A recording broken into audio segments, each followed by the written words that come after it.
Alrighty, let's try this again. Man, I had such a good video recorded. It's like 6 minutes, but my mic was off. But luckily, I wrote down a script so I can just go back over it.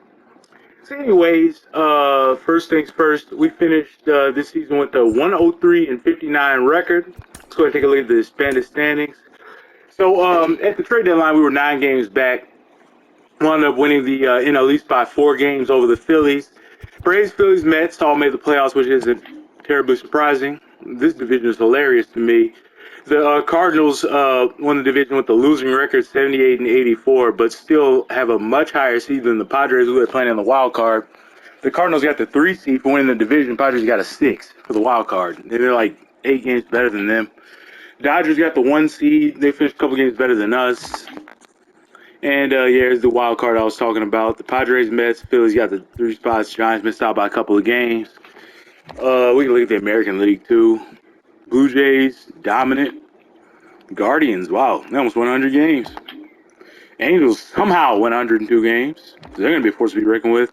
And the Astros, Rays, Yankees are the wild card winners in the American League. Okay, let's go over the guys that turned before the deadline. First of all, we'll take a look at Garrett Whitlock, who wound up pitching more innings than I expected. He wound up with 190 innings pitched, which if he was on the team the entire year, I believe that would be like second or third for us.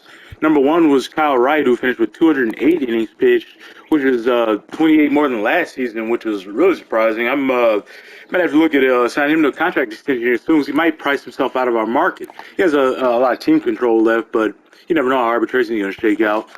But, Wright, Whitlock. Spencer Strider, ERA was a little high, but he finished second in the National League in strikeouts. Number 1 was Corbin Burns with 201. Strider finishes 4 behind. Jack Flaherty, this is my pride and joy right here. I'm really proud of this. Traded for this guy when he had a 6.09 ERA, and we got that all the way down to a 4.5, so over a run and a half difference since he came from St. Louis. And speaking of St. Louis, let's take a quick look at something that just shocked me. I'm like, what? So I traded this guy for Jack Flaherty. He was hitting 103. Alfonso Spanos, he's 18 years old. And he winds up winning Rookie of the Year, winds up hitting 301 with 384 on base. Is an 18-year-old, so he's basically like a mini Juan Soto at this point. And in the future, he's probably the best player in baseball. And that's what I gave her for Jack Flaherty. But, no regrets. I had to do what I had to do. And Flaherty is what we needed at the time. Anyways, let's, I need to show the bullpen. And, Alex Wood. Alex Wood really surprised me, because when I traded for him, he had, I think his ERA was around a little less than 4. And he was struggling. He had a hard time with us when he first came here. He got his ERA up to like a 4.2, 4.3. But man, his last 3 starts of the regular season, I believe, he didn't allow a single run. Got that ERA down to under 4. And that's going to be hard to keep him out of the rotation for the playoffs. Like, I know all 5 pitchers don't really pitch in the playoffs, but man, I don't know if I want to go with Flaherty or Wood for this for this 4th spot, but we'll see how that shakes out. Nick Anderson didn't really pitch much. He's mostly in AAA. Dylan Lee's probably been our best reliever outside of AJ Minter. Matt Whistler, I brought him in at the trade deadline. He spent most of the year in AAA, but I'm bringing him up for the playoffs because he looks like he's been pretty effective. Joe Jimenez, most of the year in AAA. He just, man, I had him up in April, May, and June, I think, and he's just not effective at all. Just didn't do anything. But we don't really have anything better down in AAA or AA, so he's back. Hopefully I won't have to use him much in the playoffs. Right, so Iglesias, effective setup man, and Matzik, one of the best setup men in baseball, and AJ Minter won reliever of the year. The lowest ERA of any closer. See how many, 43 saves, only blew 3 of them. Take a look at the lineup. Ronald Acuna Jr. is doing Ronald Acuna Jr. things. You know what he's going to do.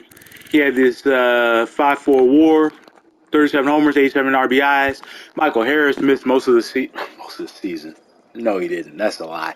Michael Harris missed the last month of the season with I can't remember what the injury was. I think like an elbow thing. But he was struggling most of the year, but he heated up like the last couple of months before he got hurt and finished with 2.8 WAR. Sean Murphy. Man, I can't say enough about this guy. He's my favorite catcher in baseball right now. 28 homers, 72 RBIs, 290 average. He played 144 games, so didn't really miss any time with any injuries. He had, I think, a WAR close to 6. Yeah, 6.5. Best closer in baseball. Austin Riley finished second in MVP voting. 44 home runs, 110 RBIs, 5.5 WAR.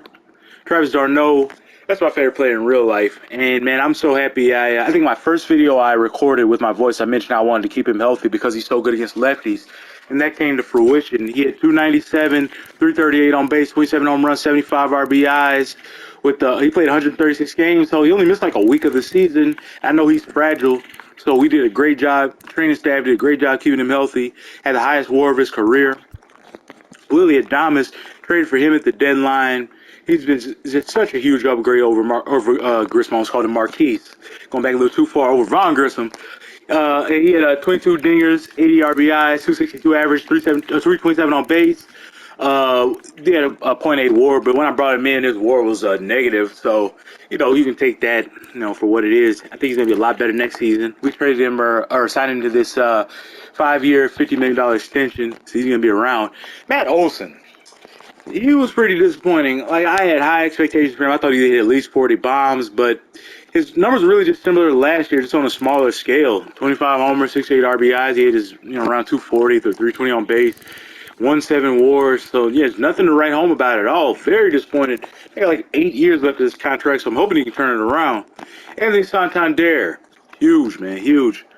Traded for him at the deadline. I don't think I gave up much for him because he had like a -3 WAR, and he wound up with a -1.4, which is it doesn't look great on paper, but he improves as I brought him in.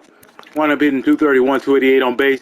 Those 30 home runs were huge, man. He had I think like 12 of them with us alone since the deadline, and he's just been on fire. Like, I couldn't keep him at the bottom of the lineup. We had to bring him up to the I think I'm going to bring him up to the 7th spot.